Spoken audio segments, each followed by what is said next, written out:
Bonjour à tous, bienvenue dans cette session live écho du congrès ISFAR. Donc c'est une session qu'on a voulu interactive. Il y aura deux types de parties.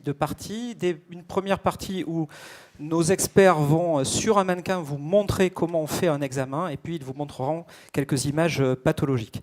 Donc on a la chance d'accueillir aujourd'hui trois experts nationaux et internationaux. Le premier expert, le professeur Pierre Bouza de Grenoble. Bonjour à tous. Bonjour Pierre, donc on va te laisser t'installer parce que tu es le premier orateur. Le docteur Éric Deruenne du CHU de Lille. Bonjour à tous et à toutes. Et puis le docteur Laurent Zileskiewicz du CHU de Marseille. Bonjour tout le monde. Donc les trois sujets que nous allons aborder aujourd'hui seront respectivement l'écho FAST, l'écho pour guider les ponctions vasculaires et enfin l'écho pleuropulmonaire. Donc trois sujets d'échographie que nous n'avons pas encore traités dans la journée et qui seront très complémentaires des topos précédents. Donc premier topo, Pierre Bouza. Je ne sais pas Pierre si tu es en place et si tu m'entends. Oui, bonjour. Donc tu vas nous montrer comment on réalise un examen de fast echo et avant que tu commences, j'aimerais que tu nous redéfinisses ce que veut dire fast echo. Alors avec mon plus bel accent anglais, c'est Focus Assessment Sonography for Trauma.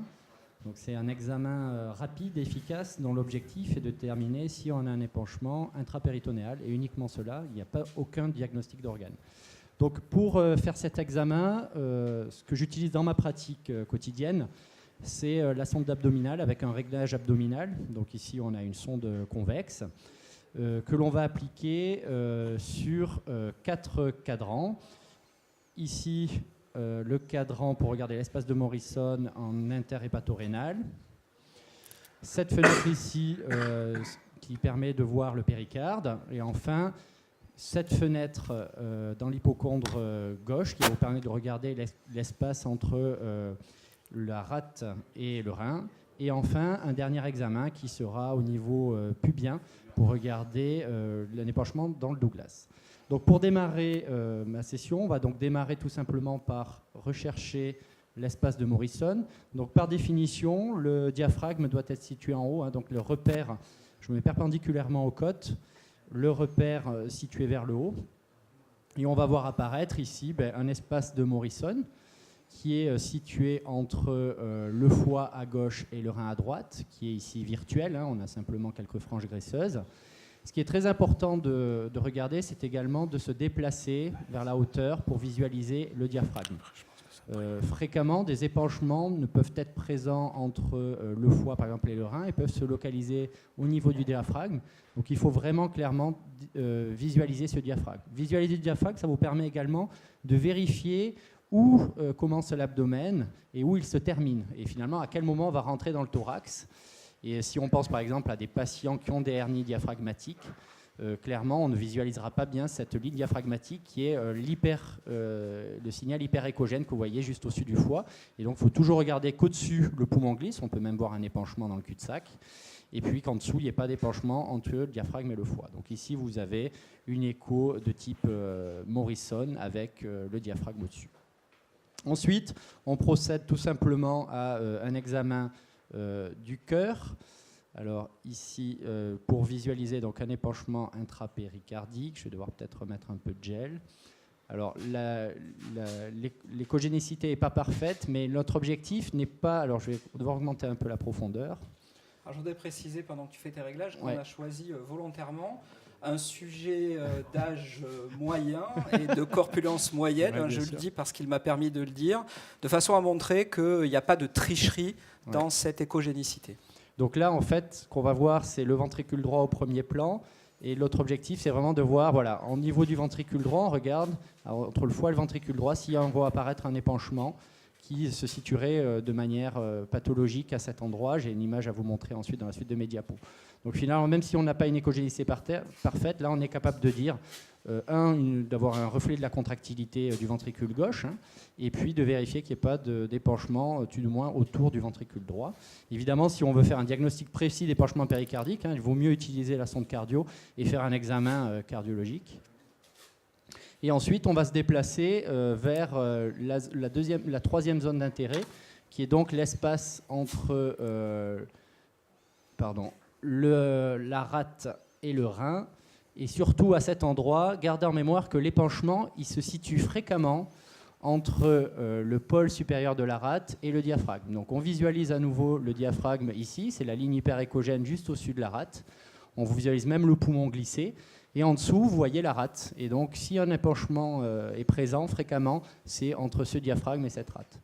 Et ensuite, si on descend, on va tomber sur une image de rein, voilà, qui est juste en bas. Alors on a une cote avec un condom qui nous gêne, mais on voit bien l'espace entre la rate et le rein.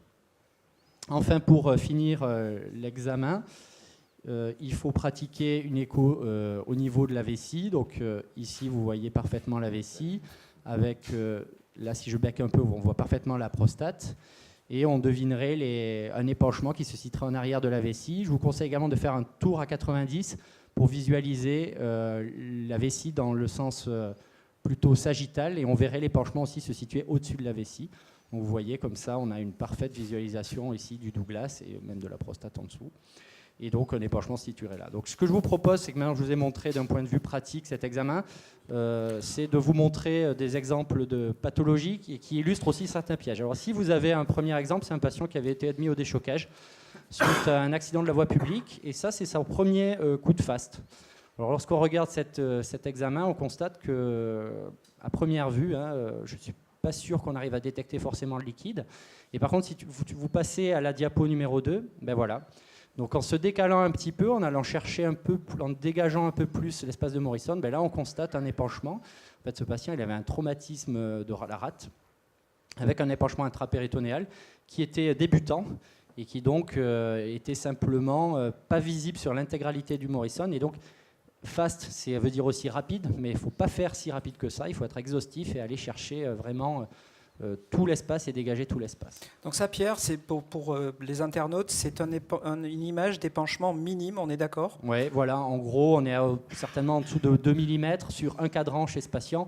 Donc on est à la limite de la significativité de la FAT, on est entre 300 et 500 millilitres probablement d'épanchement intrapéritonéal. Pour vraiment avoir un décompte exact, il faut voir si on visualise l'épanchement en fait, dans les différents cadrans. En gros, si on a au moins 3 cadrans visualisés, c'est plus d'1 litre probablement d'épanchement. Ensuite, si on peut passer à la diapo suivante. Là, vous avez un exemple d'épanchement péricardique visualisé en fast. Vous voyez qu'il y a un volumineux là, épanchement. On voit même la veine cave se jeter dans l'oreillette droite. Et puis l'épanchement avec des adhérences entre le ventricule droit, l'oreillette droite, et un épanchement qui a un début de compression sur le ventricule droit. Il y a même une encoche sur le VD. Donc en général, l'épanchement péricardique peut être difficile, surtout en traumatologie, où la densité de l'épanchement est fréquemment un peu isodense. On a rarement un épanchement aussi clair. Là, celui-là, il est vraiment caractéristique. Mais on peut avoir parfois des épanchements sanguins qui ont une petite tendance dense et qui sont parfois difficiles à visualiser. Et au moindre doute, il faudra vraiment faire un examen avec la sonde cardio. Je peux avoir le diapo suivante, s'il vous plaît. Alors ici, je vous ai pris un exemple d'un patient qui avait un épanchement intra-abdominal, mais qui avait également un épanchement pleural. Et donc c'est pour vous illustrer que, si on regarde cette diapositive, on constate que franchement, l'épanchement il est situé au-dessus du rein. C'est-à-dire qu'il ne décolle pas du tout le rein en dessous. Et donc il faut vraiment toujours dégager le pôle supérieur de la rate. Et là, l'épanchement intra-abdominal, il est clairement entre le diaphragme et la rate. Et ce que je trouve intéressant dans cette vidéo, c'est que ça vous montre que le patient il a également un épanchement intrathoracique. Et donc quand je vous parlais qu'il faut toujours repérer le diaphragme, c'est extrêmement important parce que si on regarde cette écho vite fait, on peut avoir l'impression que l'épanchement il est que dans le thorax. Et puis en fait non, il y en a dans le thorax, mais il y en a aussi dans l'abdomen. Et c'est uniquement la ligne de démarcation du diaphragme qui va vraiment nous permettre de dire qu'il y a un épanchement dans les deux compartiments. Enfin, je vais vous passer la dernière slide. Ici, là, vous avez un épanchement, en fait, donc vous avez une vessie, et vous avez un épanchement là, qui est assez diffus. Au-dessus de la vessie, on voit même des anses digestives à gauche qui baignent dans l'épanchement. Et donc, c'est un exemple de Douglas, enfin, plus que le Douglas, là, d'épanchement vraiment visible dans le pelvis, de manière assez caricaturale. Voilà, j'espère avoir parcouru à peu près l'intégralité de l'examen. Merci Pierre. Donc on va te garder quelques minutes pour quelques questions. D'abord, je voudrais savoir si les experts qui sont ici présents ont des questions à poser à Pierre. Sinon, j'ai une première question d'internaute, un certain Laurent Z de Marseille, qui demande à Pierre, en traumato, tu vas mettre beaucoup de sang sur la sonde, il y a un risque de transmission croisée, donc est-ce que tu utilises des protections, et si oui, lesquelles ? Alors, on peut utiliser effectivement des types de protection comme les chaussettes stériles en fait, utilisables pour poser des voies profondes. La règle, c'est surtout de décontaminer son appareil, sa sonde à chaque utilisation. Il est évident qu'il faut parfaitement garder tout cet environnement propre. Il y a de nombreuses études qui ont montré que les appareils d'échographe étaient des vecteurs potentiels de bactéries multirésistantes, d'agents infectieux. Donc il faut sans arrêt décontaminer, bien sûr, son appareil. Il y a quelques règles élémentaires également. Lorsqu'on fait un examen sur le patient, on laisse la sonde dans le lit. On ne remet pas directement la sonde sur l'échographe, sur le porte, sinon on fait des contaminations sans arrêt croisé, c'est surtout valable en réanimation. Mais on désinfecte tout à la fin de l'examen et on ne retourne plus auprès du malade. Alors, dans le contexte traumatologie, c'est quand même plus difficile à faire, mais il faut s'astreindre quand même des contaminations fréquentes de la sonde et de l'appareil. Alors tu nous as parlé de la quantification de l'épanchement péritonéal. Est-ce que tu as des critères très simples pour dire ce patient-là doit aller au bloc opératoire pour une laparotomie ? En pratique, est-ce que tu as des éléments vraiment très simples pour dire ce patient-là, c'est dans le ventre que ça se passe et je le fais opérer ? Alors, une question qui est difficile. C'est toujours l'examen échographique est un prolongement de l'examen clinique. C'est-à-dire qu'il faut toujours contextualiser son examen échographique. Je pense notamment, j'ai des exemples concrets de patients, par exemple avec des ruptures de vessie, qui font de magnifiques épanchements intrapéritonéaux abondants et qui pourtant n'ont pas forcément d'aller immédiatement au bloc opératoire, on a le temps de le faire le scanner, et finalement c'est le côté stabilité hémodynamique qui répond à la question. Donc, un patient qui a une instabilité hémodynamique, c'est-à-dire qu'on ne tient pas malgré le remplissage, malgré la mise en place d'amine, chez qui on n'arrive pas à avoir 90 mm de mercure de pression artérielle systolique, qui a un volumineux épanchement intrapéritonéal, ce patient est alors suspect d'avoir une lésion abdominale et donc il doit aller directement au bloc opératoire. Il y a de nombreux pièges à la phase positive. Il y a aussi des gros épanchements rétropéritonéaux suite à des traumatismes du bassin qui peuvent suffuser dans le péritoine. Mais dans ces cas-là, l'épanchement intra-abdominal est quand même moins abondant. Mais on s'est tous fait piéger par un gros bassin qui suffusait beaucoup dans le péritoine, à qui, hélas, on a fait une laparo alors que ce n'était pas le traitement de première intention. Mais dans ces cas-là, on peut paquer le pelvis, on peut monter un ballon d'occlusion intra-aortique par exemple, donc il y a des solutions alternatives si on s'est trompé dans l'orientation, mais je dirais que c'est la combinaison d'un état clinique instable associé à un volumineux épanchement intra-abdominal qui va nous faire décider d'aller au bloc opératoire. Alors là, j'ai deux questions sur les sondes. On me demande si tu utilises la même sonde pour monter au niveau du thorax. Alors sans préempter le topo de Laurent, est-ce que tu changes de sonde pour faire du thorax ? Et plus généralement, est-ce que tu fais de l'e-fast ? C'est-à-dire, est-ce que tu complètes ton examen fast par un écho-doppler transcrânien et une écho pleuropulmonaire systématique ? Alors, l'objectif étant de ne pas perdre de temps, je ne change pas de sonde, du moins pour tout ce qui est abdomen, thorax, c'est ma pratique. J'utilise la sonde convexe pour explorer à la fois l'abdomen, puis ensuite le thorax. Je change de sonde par contre et j'utilise la sonde de cœur pour faire le Doppler transcrânien. De manière pratique, de manière quotidienne, on pratique de la fast écho de la tête aux pieds. Donc vraiment de l'échographie fast, une échographie pleuropulmonaire, un Doppler transcrânien chez tous les malades, et on étend également la fast avec l'écho de symphyse qui nous permet de voir s'il y a une ouverture en avant de la symphyse pubienne. Bien, merci beaucoup Pierre. Je crois qu'il n'y a pas de nouvelles questions, donc si mes co-animateurs n'ont pas de questions, on va rapidement passer à l'orateur suivant. Donc Eric, on va te laisser t'installer, on va réaccueillir Pierre. Donc on va parler maintenant de la pose des cathéters sous échographie. Alors on a tous entendu dans nos services des grands débats sur je sais mettre les sous-claves à l'aveugle, je n'ai jamais de problème quand je mets les cathéters parce que je suis un opérateur entraîné. Et puis on a plein de recommandations récentes, qu'elles soient nationales ou internationales, qui nous disent qu'il faut poser en temps réel et non pas en pré-repérage les cathéters sous échographie et notamment les cathéters veineux centraux.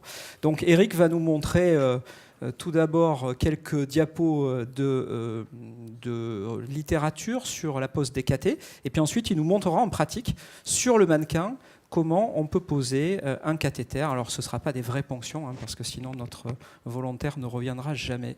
Eric, est-ce que tu es prêt ? Dans quelques secondes. Pas encore. Donc, il y a eu beaucoup de polémiques sur ces postes d'écho, sur ces postes de cathé sous écho. En fait, une des premières polémiques a été de dire qu'il est impossible de poser des sous-clavières sous écho, et le niveau de preuve sous la sous-clavière est beaucoup plus faible que pour la jugulaire et la fémorale. Donc, j'espère que tu vas pouvoir nous montrer qu'on peut mettre des sous-clavières sous écho, et bien entendu que tu vas nous montrer comment on peut mettre par plusieurs voies des jugulaires et des cathés basiliques. À toi. Alors, je n'ai pas choisi beaucoup de littérature, mais surtout un schéma d'anatomie, parce que quand on fait de l'échographie, il faut parfaitement connaître son anatomie, donc il faut se replonger dans nos vieux bouquins de nos études de médecine, et je vous ai choisi ce schéma qui vous montre les deux vaisseaux que vous connaissez le mieux, la veine jugulaire interne et la veine sous-clavière, et celui que nous, on aime le plus, c'est-à-dire le confluent de Pirogov entre la veine jugulaire sous-clavière et la jugulaire externe. C'est ce qu'il y a de plus gros dans le thorax, et c'est devenu une de nos voies de prédilection pour poser des cathéters sous échographie. Alors, je vous ai montré également la veine axillaire, la précédente, oui. Je vous ai montré également la veine axillaire, qui est la veine, c'est la même veine que la veine sous-clavière, simplement, elle change de nom au moment où elle va passer à l'aplomb de la première côte, elle change de nom pour s'appeler veine sous-clavière. Voilà en gros les 3-4 vaisseaux qui vont être les vaisseaux de choix pour de l'échographie. Je vous montre aussi ce schéma pour vous montrer que l'anatomie n'est pas la même à droite et à gauche. À droite, on a un tronc artériel brachiocéphalique avec une artère sous-clavière que vous voyez en arrière de la veine jugulaire interne, alors qu'à gauche, l'artère sous-clavière part directement de la crosse de l'aorte, et généralement en échographie, vous ne la verrez pas. Alors la diapo suivante. Donc voilà les quelques images échographiques qu'on va voir sur notre mannequin dans quelques minutes, avec une coupe au niveau d'un lobe thyroïdien, où on voit très bien l'isthme thyroïdien, on voit le cartilage thyroïde, on voit la carotide, on voit la jugulaire interne. Je pense que tout le monde est familiarisé avec cette coupe. Quand on descend le long de l'axe du cou jusqu'à la clavicule, et bien on va passer devant l'artère sous-clavière, c'est la coupe du milieu, où vous voyez la veine jugulaire interne, et en arrière de la veine jugulaire interne, vous voyez un vaisseau tout en longueur qui est l'artère sous-clavière droite, et donc je vous rappelle qu'à gauche, vous ne la verrez pas. Et puis enfin, quand on arrive à la clavicule, on peut donner une petite angulation, ça, je vais vous le montrer dans quelques minutes, et vous verrez très bien le dôme pleural, et sur le dôme pleural, un vaisseau qui va plonger dans le thorax, qui est le confluent de Pirogov, que j'aime pas appeler comme ça, parce que dans tous les pays du monde, on l'appelle pas comme ça, on l'appelle veine brachiocéphalique. La suivante. Alors, mon idée, mon message, s'il y en a un que je voulais faire passer, c'est arrêter de piquer des jugulaires internes en haut du cou avec des pansements de cathéter qui ne tiennent pas, qui sont inconfortables pour le patient, pour l'infirmière qui va être obligée de refaire le pansement. Ce sont des cathés qui vont être près des cheveux, près des poils de la barbe. Et donc, il faut arrêter de piquer haut dans le cou. Il faut piquer le plus bas dans le cou. Ce sera mieux pour tout le monde, pour le patient, pour les infirmières et pour la prévention de l'infection. Et à droite, la photo que je vous ai montrée, je vous montre un abord de la veine brachiocéphalique sous écho, écho-dividé. Donc, un abord du confluent de Pirogov. Et vous voyez que ça ressemble plus à une sous-clavière qu'à une jugulaire interne, bien que la ponction soit au-dessus de la clavicule. La suivante. Alors, sous la clavicule, on va s'intéresser donc à la veine axillaire et à la veine sous-clavière. Sur l'image échographique du haut, vous avez la sonde qui est transversale par rapport au vaisseau, et vous voyez très bien l'artère axillaire, la veine axillaire. Une côte, je l'ai appelée la deuxième, c'est peut-être la première, j'en sais rien. Et puis vous verrez également la plèvre parfaitement. Et dans cette configuration, vous pouvez piquer hors plan. Dans la configuration d'en dessous, l'image échographique en dessous, j'ai déroulé la sonde en fait en longueur dans l'axe du vaisseau, et vous voyez le vaisseau sur toute sa longueur. On voit la veine axillaire, et au moment où la veine axillaire va passer au-dessus de la première côte, first rib, là, sur cette diapositive, eh bien, elle change de nom, elle s'appelle veine sous-clavière. Et j'ai mis ma sonde un tout petit peu à cheval sur la clavicule, et on voit la clavicule avec une ombre derrière la clavicule. On voit sur la gauche aussi de cette image l'aiguille qui arrive, qui est donc pour une ponction dans le plan. On peut la ponctionner hors plan, on peut la ponctionner dans le plan. Et la suivante. Et la dernière, je me suis intéressé aux veines du bras, puisqu'il y a une grande mode actuellement pour les PICC lines, pour les cathéters périphériques insérés, pour les cathéters centraux insérés par abord périphérique, c'est-à-dire le plus souvent au niveau de la veine basilique du bras. Pourquoi la veine basilique? Parce que, comme vous voyez sur ces coupes, elle est plus superficielle que le paquet vasculo-nerveux. Elle est à distance du nerf ulnaire et du nerf médian. Donc c'est la veine qui est à la fois le plus gros calibre et qui est la plus sûre au niveau ponction. Donc là, on va passer sur notre mannequin.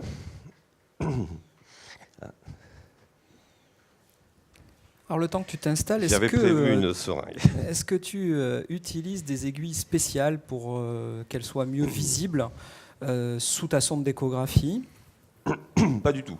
Les aiguilles qu'on utilise pour les cathéters sont des grosses aiguilles, elles sont très visibles. Et même les aiguilles sous-cutanées qu'on utilise pour faire l'anesthésie locale, elles sont parfaitement visibles. Tout ça, c'est assez superficiel. C'est pas comme des blocs profonds où on perd un peu l'aiguille avec la profondeur. Là, on reste dans le superficiel et il n'y a vraiment pas besoin d'une aiguille particulière.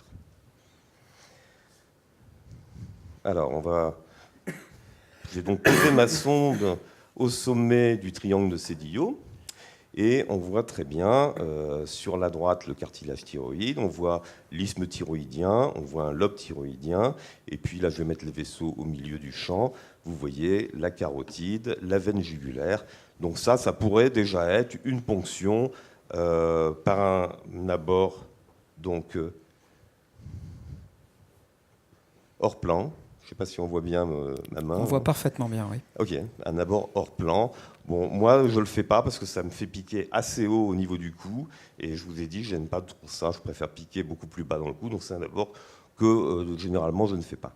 Je vais descendre. Alors, vous avez remarqué que je tiens ma seringue de la main gauche. Et je suis droitier.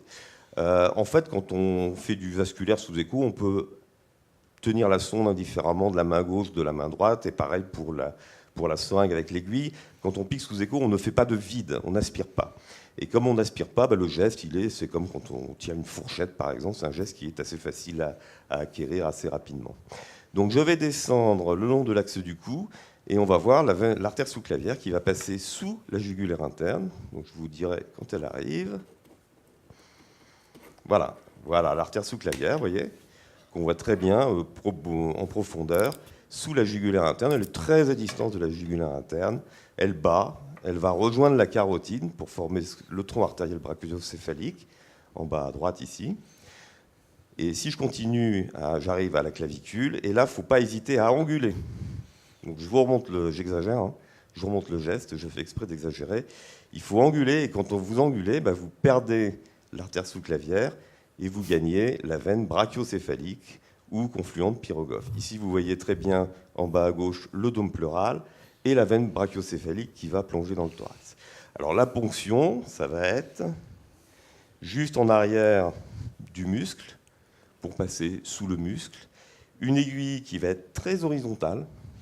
Il ne faut pas piquer à 45 degrés ou à 60 degrés. Il faut rester très horizontal. Pourquoi? Parce que votre aiguille, elle part plus bas que le plan de votre sonde. Donc vous êtes déjà plus profond. Et je vais avancer. Donc là, je vais essayer de vous le simuler. Oui, alors, on a un petit peu de mal. Je ne suis quand même pas trop appuyé. Mais voilà ce que serait la ponction. C'est un vaisseau qui est, comme vous pouvez le voir, qui est extrêmement superficiel.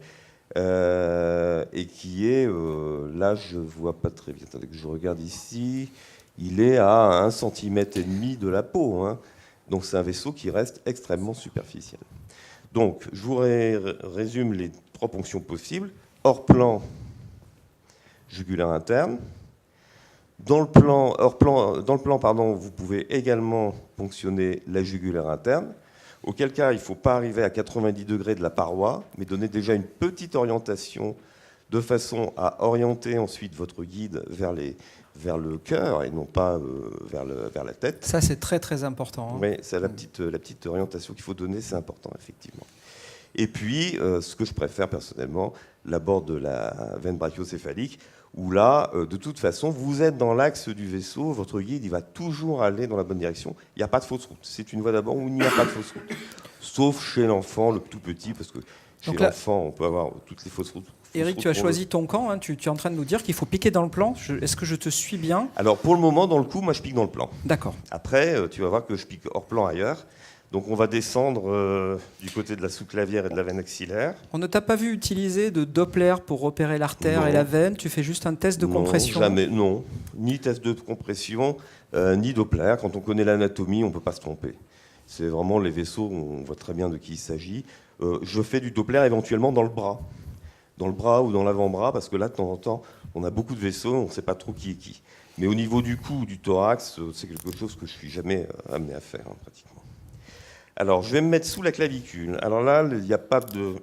Le truc, c'est vous prenez le sillon deltopectoral, la clavicule, et votre sonde doit exactement être dans l'angle clavicule, sillon deltopectoral. Voilà, je la pose là. Et là, qu'est-ce qu'on voit? Alors, il faut peut-être mettre un peu plus de profondeur. Je vais regarder là parce que je verrai mieux. Voilà. Vous voyez un vaisseau qui fait une courbe gracieuse. Eh bien, c'est la veine céphalique. Et la veine céphalique vient se jeter dans la veine axillaire. Alors, l'image, là, elle n'est pas extraordinaire, parce que comme monsieur est assez musclé, dès que les gens sont un petit peu musclés, elles sont toujours un petit peu plus difficiles à voir. En tout cas, je mets au milieu et en bas de l'écran, j'ai mis l'artère axillaire. Juste à droite de l'artère axillaire, la veine axillaire, et ce vaisseau qui vient se jeter en faisant une crosse, eh ben, c'est la céphalique, c'est la crosse de la céphalique. J'ai une question là-dessus, oui. Justement. Un des internautes nous demande si on peut ponctionner cette veine céphalique. Bien sûr, bien sûr. Bien sûr, si elle est devant votre aiguille, vous allez passer par la veine céphalique, pourquoi pas. Et moi, ça m'arrive de temps en temps de passer par la veine céphalique. Par exemple, pour ponctionner, ici, moi, je ferai une ponction... Tu vas la piquer où? Voilà, c'est la question. Alors, je piquerai en hors-plan. Alors, je ne sais pas si on voit bien mes mains. J'enlève la sonde pour vous montrer comment je piquerai. Hein. Là, il y a le poumon un peu dessous, non? Mais il est extrêmement loin. Le poumon, là, il est, tu vois, en bas à droite de l'écran, tu as une petite ligne blanche. Tout à fait. Ben, il est là. Mais tu sais, avant d'arriver dans le poumon, je vais passer par la veine céphalique. Hein. Très bien. Donc je vais rentrer dans la veine céphalique. Et moi, de toute façon, ces vaisseaux-là, je les pique toujours hors plan. Alors quand j'y arrive pas pour une raison X ou Y, je me remets dessus. Hein. Je vais regarder sur le grand écran parce que là, l'image elle est un peu loin. Voilà. Quand j'y arrive pas pour une raison X ou Y, il est toujours possible de tourner la sonde dans l'axe du vaisseau. Alors là, je suis obligé de changer de main. Et de passer à dans le plan. Voilà, ici vous voyez à droite, je suis à cheval sur la clavicule avec une ombre sous-claviculaire, et j'ai mon vaisseau sur toute sa longueur. Vous voyez qu'il se collabe à l'inspiration. Respirez fort. Voilà, vous voyez, il se collabe bien. Donc là, en tout cas, je suis sûr, vous pouvez respirer. Hein. Je suis sûr, en tout cas, que c'était bien la veine et non pas l'artère. Et à partir du moment où ce vaisseau, qui est la veine axillaire, va passer à l'aplomb de la première côte, eh bien, il change de nom, il s'appelle veine sous-clavière. En gros, quand je pique dans le plan, c'est plutôt la veine sous-clavière parce qu'on va chercher la veine assez loin. Et par contre, quand je pique hors plan, eh bien, c'est plutôt la veine axillaire ou la veine céphalique. Là, ici, il y a une magnifique céphalique que je pourrais prendre assez facilement. Alors là, j'ai encore des questions d'internautes qui sont un peu angoissés sur le fait que même sur ces vaisseaux-là, tu ne fais pas de Doppler pour repérer. Est-ce que c'est applicable uniquement, et c'est la question de l'internaute, aux super experts de se passer de Doppler, ou est-ce que pour les débutants, on ne peut pas laisser une place à ce pré-repérage Doppler? Moi, quand je vois une crosse de la céphalique comme ça, je sais qu'elle ne peut se jeter que dans la veine axillaire. Donc personnellement, je ne fais pas de Doppler. En tout cas, j'en ai fait peut-être un peu au début de temps en temps, mais au bout d'un moment, avec un peu d'habitude, on ne fait plus de Doppler. En tout cas, moi, je ne l'utilise pas du tout, hein, pratiquement. Alors sur les cathéters que tu piques à droite, une autre question. Voilà, ça me fait penser qu'il fallait que je vous montre l'aspect à gauche. Voilà. Vas-y, pose ta question. La longueur des cathéters, tu nous as dit que tu piquais très très bas dans le cou. Alors on comprend bien pourquoi, parce que le pansement va être facilité. Ça, je pense qu'on est tous d'accord là-dessus. Mais est-ce qu'avec un cathé de 15 cm, tu ne vas pas être systématiquement dans l'oreillette droite? Est-ce que ça pose un problème? Oui, on peut être un tout petit peu loin. Après, là, ça dépend du modèle de cathéter que vous avez. Hein. Y a des cathéters qui peuvent se raccourcir et se connecter en proximal et non pas en distal. Donc là, vous n'avez aucun problème. Après, il y a les cathéters, je ne vais pas donner de marque, hein, ceux où il y a une espèce de petit chapeau en plastique qu'on met dessus et puis on attache à la peau le petit chapeau en plastique. Ceux-là, on peut les sortir un peu plus. On n'est pas obligé de les mettre jusqu'à la garde.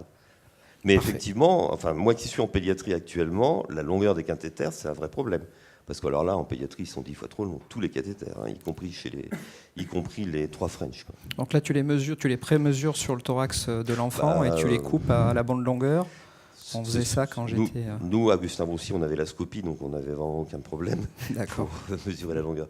Je vous montre à gauche, tournez la tête vers moi.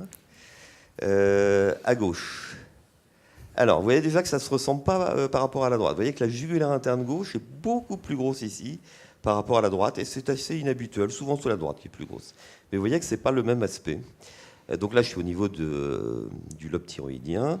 Donc je vais descendre. Vous voyez aussi, franchement, pour la question est-ce que vous faites du Doppler ou pas, regardez entre l'artère avec l'aspect de double contour des parois artérielles, les petits cônes d'ombre que vous voyez sur les côtés des parois artérielles, parce que les parois artérielles sont épaisses et laissent mal passer les ultrasons, entre l'aspect de l'artère et l'aspect de la veine, c'est vraiment difficile de se tromper quand même, hein.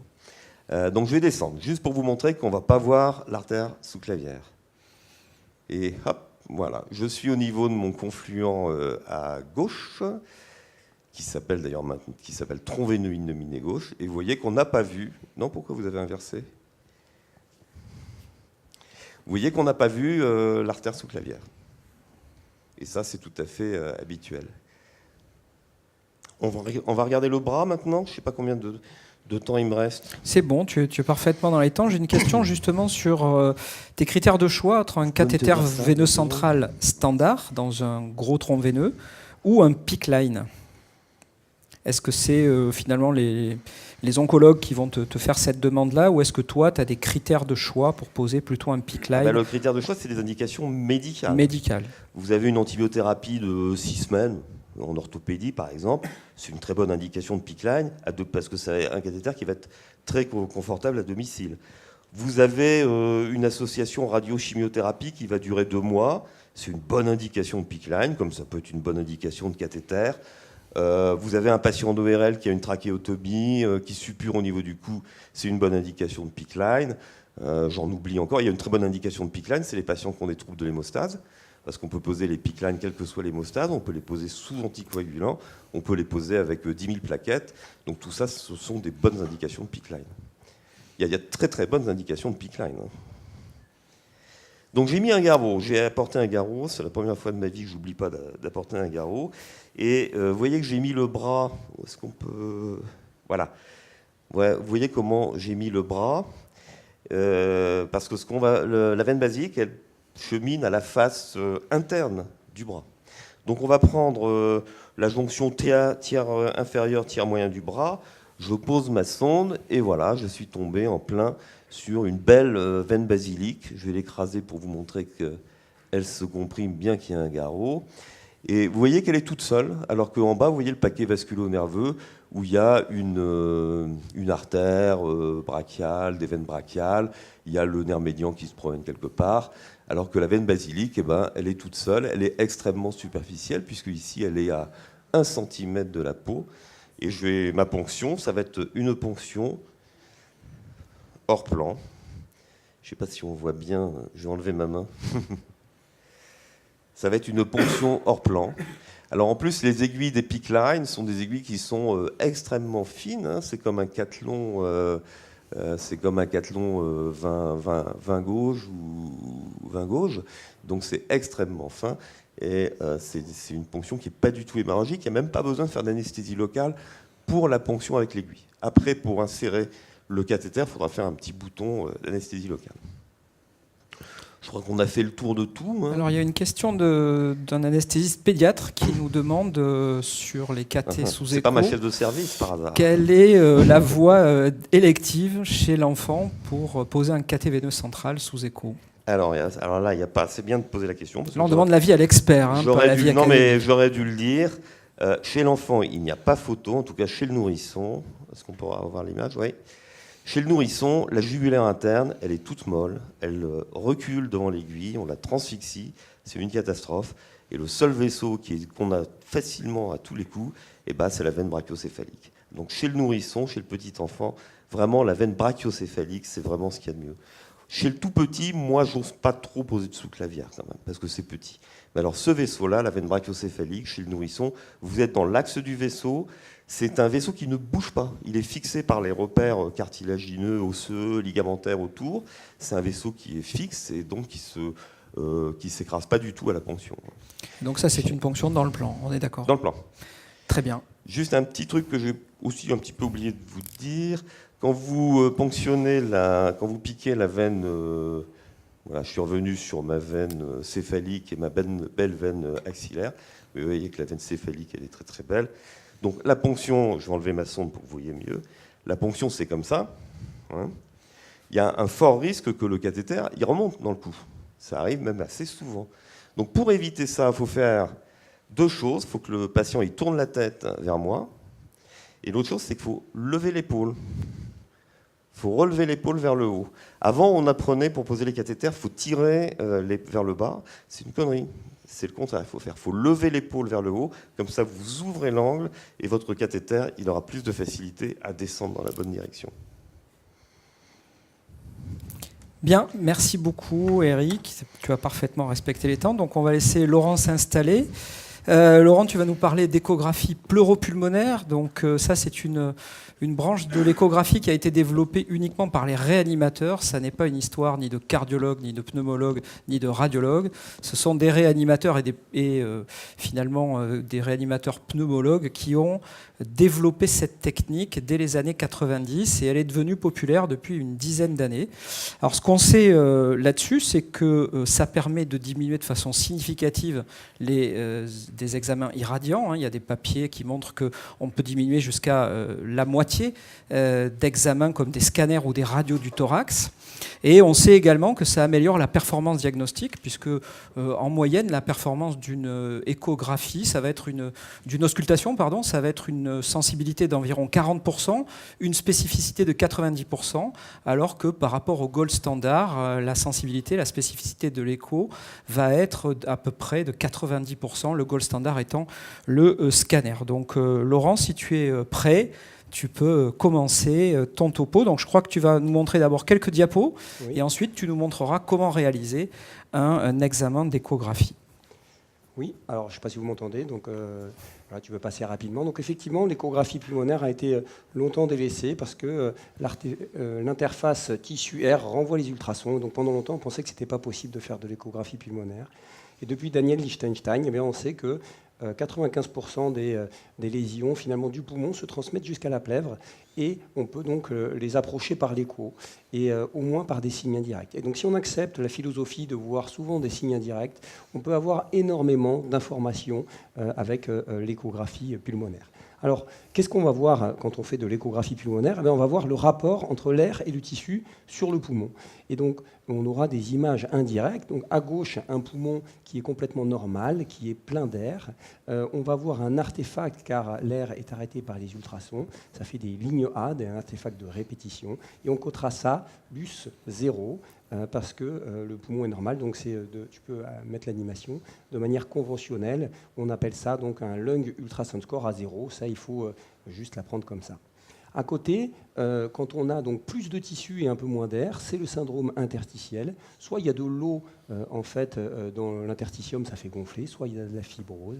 Et donc on va coter ça, LUS 1 ou 2 par convention en fonction de la sévérité du syndrome interstitiel.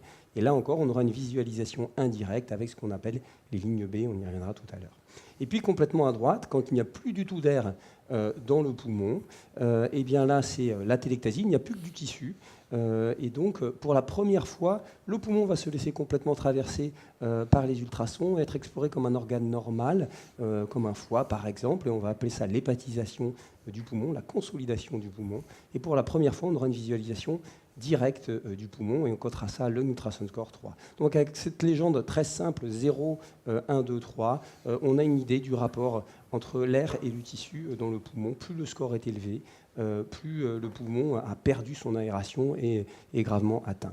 Alors en échographie pulmonaire, donc pleuropulmonaire, on regarde, c'est une lapalissade, la plèvre et les poumons. Et donc les syndromes qu'on va vouloir voir sont l'épanchement pleural liquidien, l'épanchement pleural gazeux, et les 3 syndromes parenchymatopulmonaires dont je viens de vous parler, le poumon normal, le syndrome alvéolo-interstitiel et la consolidation.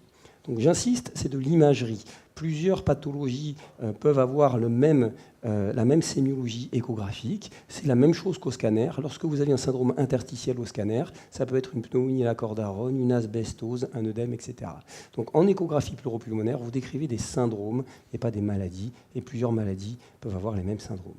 Donc qu'est-ce qui se passe quand on met la sonde sur le patient ? Bien, avant d'atteindre les poumons, il faut traverser la plèvre. Le seul moyen d'individualiser la plèvre, c'est de visualiser le glissement pleural. On ne peut pas voir le feuillet pariétal et le feuillet viscéral de manière distincte, mais comme vous voyez sur le film en haut à droite, en mode 2D, quand ça glisse, ça veut dire que les 2 feuillets sont apposés l'un sur l'autre. Un autre moyen de le voir, c'est en mode temps-mouvement, juste en dessous. On a le signe du bord de mer, donc si on peut remettre la diapo suivante. Le signe du bord de mer, avec donc la paroi en haut qui ne glisse pas, c'est la mer, et au niveau des plèvres, à partir du niveau des plèvres, on voit que ça glisse, c'est ce qu'on appelle le sable, et donc c'est ça le signe du bord de mer qui montre que ça glisse. Donc effectivement, diapo suivante, lorsqu'il y a de l'air, notamment dans la plèvre, le pneumothorax, les ultrasons sont arrêtés par l'air, et donc on ne pourra pas voir ce qu'il y a en dessous, on ne pourra pas voir le glissement pleural, on ne pourra pas voir le parenchyme, un syndrome interstitiel, etc. Donc dès que vous avez réussi à voir la plèvre qui glisse ou le poumon en dessous, surtout si vous vous mettez dans la zone antérieure du poumon, eh bien vous avez pu exclure un pneumothorax puisque les ultrasons ont pu passer. Si par contre les ultrasons ne sont pas passés, eh bien, vous avez une abolition du glissement pleural. Donc on voit le film en haut à droite, ça ne glisse plus du tout. Et en mode temps-mouvement, on n'a plus le signe du bord de mer, mais on a le signe du code-barre. Donc quand on voit le glissement pleural, on sait qu'il n'y a pas de pneumothorax. Quand il n'y a pas de glissement pleural, on se pose la question, il y a peut-être un pneumothorax. Le seul moyen de l'affirmer et de dire qu'en fait ce n'est pas un patient qui est en apnée ou en intubation sélective, c'est de rechercher le point poumon. Donc le point poumon, diapo suivante, c'est la zone de décollement et d'accollement de la plèvre entre la plèvre pariétale et la plèvre viscérale. Donc si vous arrivez à englober cette zone avec votre faisceau d'ultrasons, comme sur le schéma, vous arrivez à avoir dans une même zone une partie de la plèvre à droite, et c'est la même chose sur le film, c'est la même image, la partie de la plèvre qui glisse à droite et une partie qui ne glisse pas à gauche, eh bien ça ne peut être qu'un pneumothorax, c'est un signe pathognomonique du pneumothorax. Donc notez que cette image, elle a été réalisée grâce à un appareil ultraportatif de type VSCAN, donc on peut voir plein de choses même avec les appareils ultraportatifs. Donc cette zone de point poumon, elle est pathognomonique, mais si le poumon est complètement décollé, eh bien elle peut être absente. Si maintenant, diapo suivante, votre épanchement n'est pas un épanchement gazeux mais un épanchement liquidien, ben là on va dire que c'est moins grave parce que finalement les ultrasons vont pouvoir traverser le liquide qui diffuse très bien et on va voir le parenchyme en dessous qui d'ailleurs est souvent un peu consolidé parce que le poids du liquide l'a un peu ratatiné. Et donc en haut, on voit une coupe longitudinale d'un épanchement pleural et en bas une coupe transversale d'un épanchement pleural. Et c'est sur cette coupe transversale au maximum de l'épanchement qu'on peut au mieux quantifier les épanchements pleuro-liquidiens. Diapo suivante. Maintenant qu'on a vu les épanchements pleuro-liquidiens et gazeux, on peut voir ce qui se passe quand on voit le poumon. Donc les ultrasons vont pouvoir passer notre plèvre, puisqu'il n'y a pas de pneumothorax, et vont taper les alvéoles. Et au niveau des alvéoles qui sont pleines d'air, eh bien, tous les ultrasons vont être renvoyés. Et donc finalement, les ultrasons ne vont jamais rentrer dans le poumon. Et la zone en dessous n'a jamais été explorée par les ultrasons. Donc cette zone s'appelle l'espace de Merlin, comme Merlin l'Enchanteur, parce que les ultrasons n'y ont jamais pénétré. Et donc quand on regarde une image normale, en haut à droite, eh bien, on voit la côte supérieure et la côte inférieure, entre les deux la plèvre. Et en fait, tout ce qui est en dessous de cette plèvre n'a jamais été balayé par les ultrasons. Les ultrasons sont en permanence renvoyés à la sonde. Et au bout d'un moment, la sonde croit que les ultrasons, eux, sont passés. Et donc, elle vous met des fausses plèvres que vous voyez peut-être en dessous, des lignes horizontales qui sont les lignes A, artefacts de répétition de la plèvre. Donc ça, c'est une image qui n'est pas très jolie, mais pourtant qui est extrêmement informative, puisque vous voyez que la plèvre glisse en haut. On pourrait zoomer dessus pour mieux le voir. Donc ça veut dire qu'il n'y a pas d'épanchement pleural liquidien gazeux, il n'y a pas de syndrome interstitiel, il n'y a pas de consolidation. En gros, il y a un poumon normal. Diapo suivante. Quand maintenant le poumon n'est plus normal, mais qu'il y a un syndrome interstitiel, soit à cause d'un œdème, soit à cause d'une fibrose, eh bien l'air est là aussi renvoyé par les alvéoles, au niveau des alvéoles, mais entre les alvéoles, il y a une hypertrophie, donc soit par l'œdème ou la fibrose, qui va piéger les ultrasons. Et à cet endroit précis, les ultrasons vont revenir en permanence à la sonde, qui donc va mettre un petit point blanc, puis un autre petit point blanc, et une multitude de petits points blancs les uns en dessous des autres à un endroit précis. Et ça fait ce que vous voyez en haut à droite sur le film, des lignes B et un syndrome interstitiel échographique. Donc cette image, il faut absolument que vous la reteniez. C'est vraiment l'image d'un œdème pulmonaire. Ça peut être aussi de la fibrose, mais en général, c'est un œdème pulmonaire. Lorsque vous savez cette zone en antérieur symétrique de manière bilatérale chez un patient ou une patiente, en quelques secondes, maintenant, vous êtes capable de détecter la première goutte d'eau dans les poumons d'un patient. Donc c'est extrêmement important de retenir le syndrome interstitiel et l'œdème pulmonaire. En fin de diapo suivante, lorsque le poumon a perdu complètement son air, il se laisse traverser, explorer, c'est l'hépatisation du poumon. Pour la première fois, on a une vraie visualisation de ce qui se passe dans le poumon. Il est un peu difficile des fois de le séparer du foie. Vous voyez ici, il y a le diaphragme. Et la seule chose qui nous permet de le différencier, c'est le bronchogramme aérique qu'on voit. Ici, il est dynamique, donc il nous signe une origine probablement infectieuse de cette atélectasie. Ce bronchogramme, c'est un mélange d'air et de fluide dans les bronches. Donc, dans les multiples applications qu'il y a de l'échographie pulmonaire, la principale, c'est la détresse respiratoire. Il y a une multitude d'études qui vous montrent que c'est supérieur à l'examen clinique. Donc, vous ne pouvez plus prendre une détresse respiratoire au bloc, en réanimation ou aux urgences sans faire de l'échographie pulmonaire, c'est maintenant prouvé. L'échographie pulmonaire va vous donner 3 grands profils, surtout en antérieur.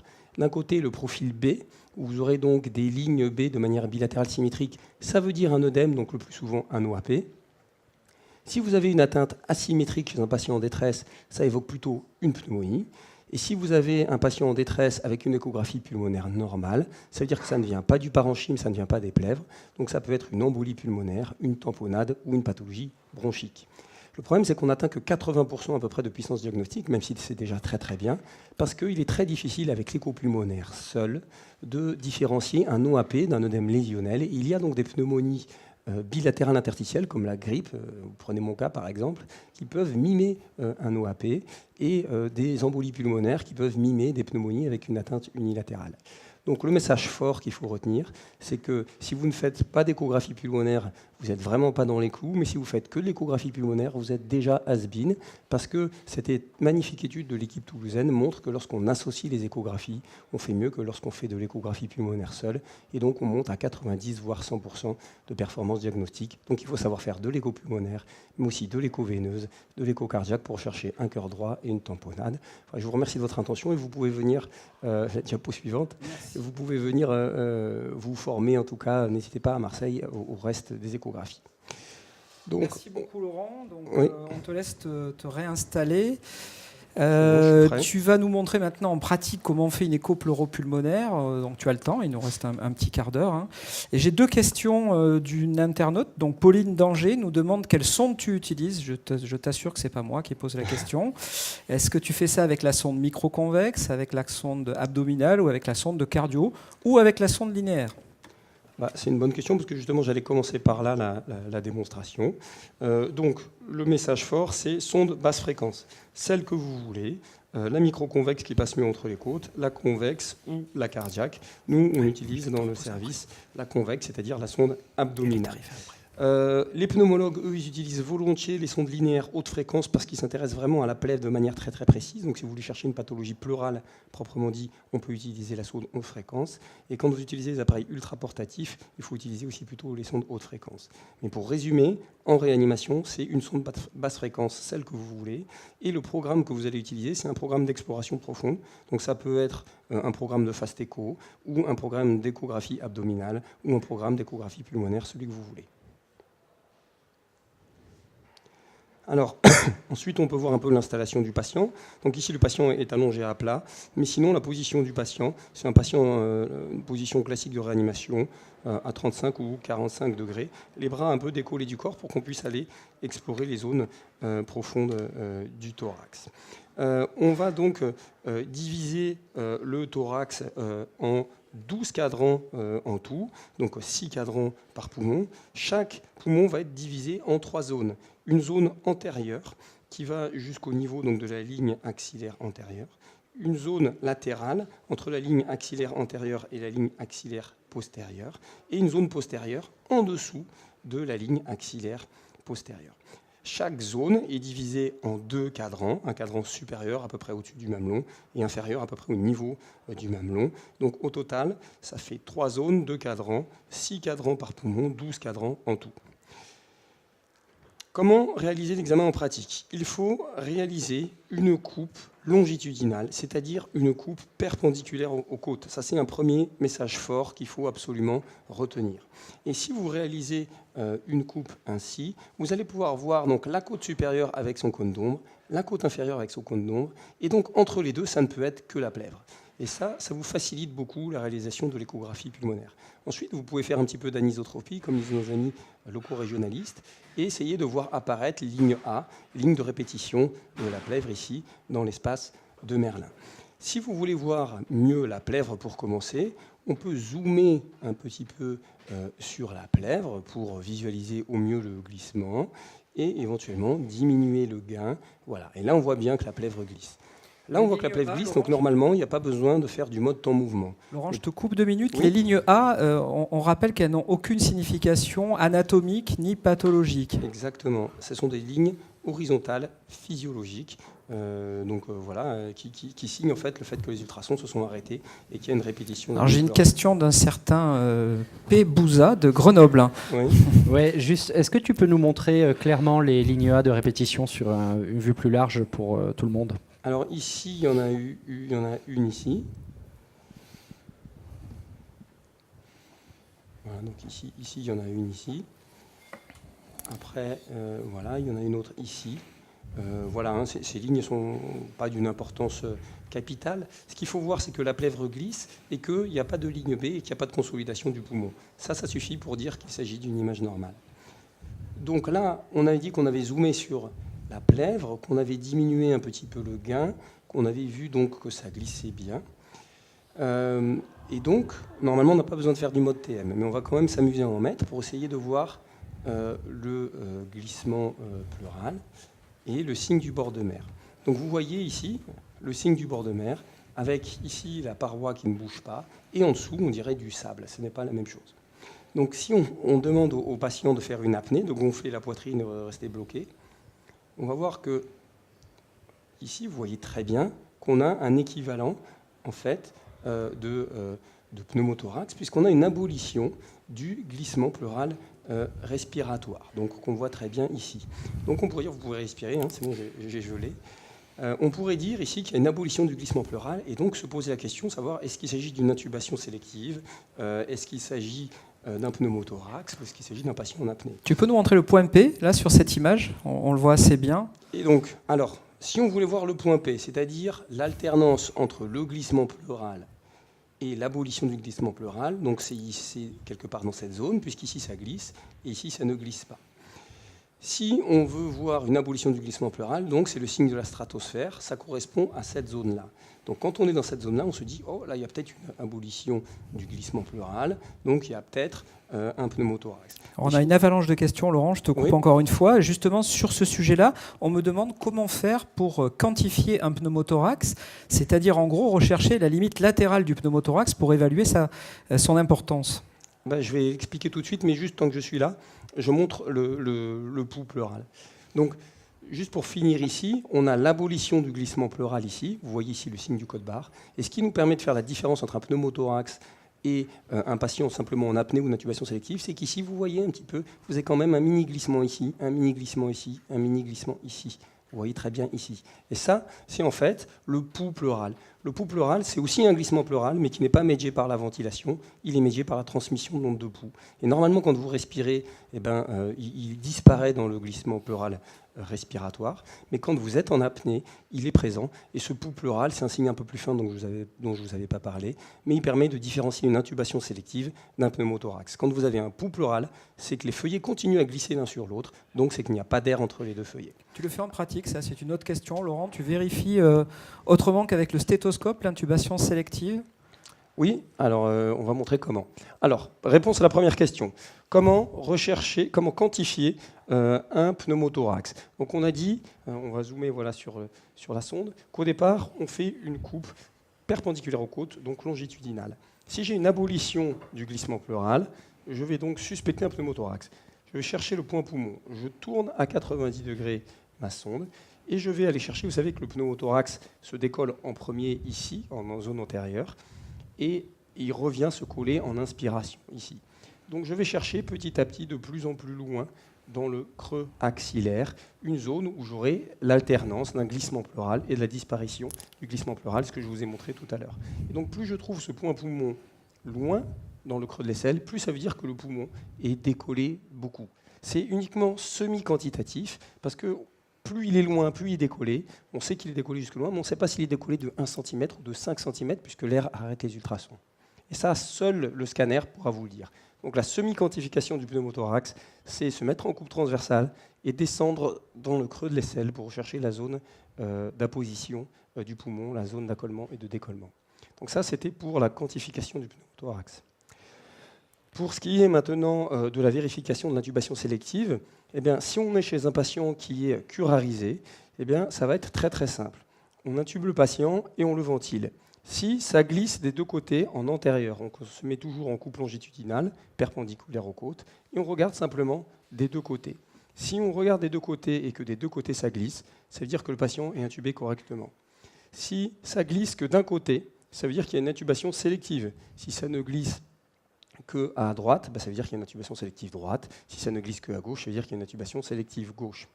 Est-ce que ça fait mieux que le stéthoscope, ça? Et enfin, s'il n'y a pas du tout de glissement, eh bien, ça veut dire qu'il y a une intubation œsophagienne, sur réserve que le patient soit bien sûr en apnée et curarisé. Donc il y a plusieurs études qui ont montré l'intérêt de cette échographie très très simple, qui pour moi est supérieure à l'échographie de la trachée, où certains auteurs essaient de voir la sonde passer dans la trachée, ça ne marche pas, c'est trop compliqué. Mais effectivement, de voir le glissement pleural, ça marche mieux que l'auscultation. Ça a été notamment publié dans une étude de Maxime Canson dans anesthésiologie. Et donc ça peut servir peut-être aussi en préhospitalier quand il n'y a pas de capno, ou bien en chirurgie thoracique lorsqu'on veut faire de l'exclusion des poumons. Certaines équipes l'utilisent pour vérifier que le poumon est bien exclu en vérifiant qu'il y a une abolition du glissement pleural. Et donc là, on aura une abolition du glissement pleural, mais avec la respiratoire, mais avec la persistance du pouls pleural, ce qui nous permet de différencier un pneumothorax d'une intubation sélective ou d'une exclusion du poumon. Bien, on me demande, est-ce que tu peux nous faire un commentaire sur les lignes Z? Non, je ne peux pas faire de commentaires sur les lignes Z, à part que ce n'est pas moi qui les ai inventées et nommées, j'en suis très vexé. Les lignes Z font partie, avec les lignes E, du diagnostic différentiel des lignes B. Les lignes B dont je vous ai parlé tout à l'heure, qui représentent l'œdème pulmonaire, vous vous souvenez, les queues de comète que je vous ai montrées tout à l'heure, sont en fait donc, des artefacts verticaux, tout comme les lignes E ou tout comme les lignes Z. La seule différence entre ces trois lignes, c'est que les lignes B partent de la plèvre, bougent avec la plèvre et descendent jusqu'au bas de l'écran sans épuisement. Alors que finalement les autres lignes, les lignes E ou les lignes Z, peuvent partir par exemple d'un espace sous-cutané, lorsqu'il y a de l'emphysème sous-cutané. Donc on voit bien qu'elles ne partent pas de la plèvre, d'ailleurs on ne voit plus la plèvre dans ces cas-là. Elles ne descendent pas jusqu'en bas de l'écran sans épuisement et elles n'effacent pas les lignes A, ce qui est une autre caractéristique des lignes B.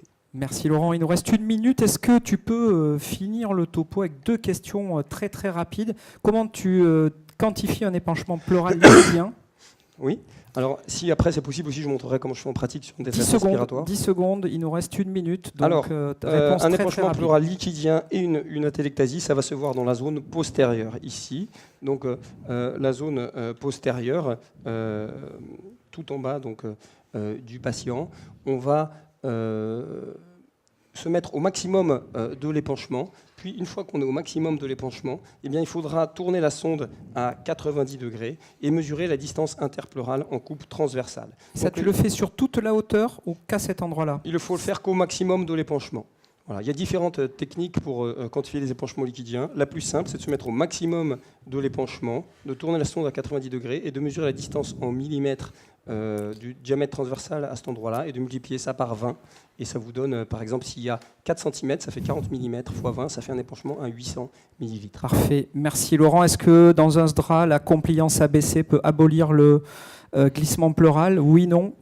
Oui, donc d'une manière générale, avant de drainer un pneumothorax, il faut le confirmer. L'échographie est très sensible pour détecter les pneumothorax, mais elle détecte C'était dans le SDRA, excuse-moi. Est-ce que Même- dans un SDRA avec une compliance ABC, on peut avoir une abolition du glissement pleural? Oui, c'est pour ça que quand on a une abolition du glissement pleural, avant de se jeter sur le drainage, il faut vérifier, soit par une radio, soit par un scanner, la taille du pneumothorax avant de le drainer.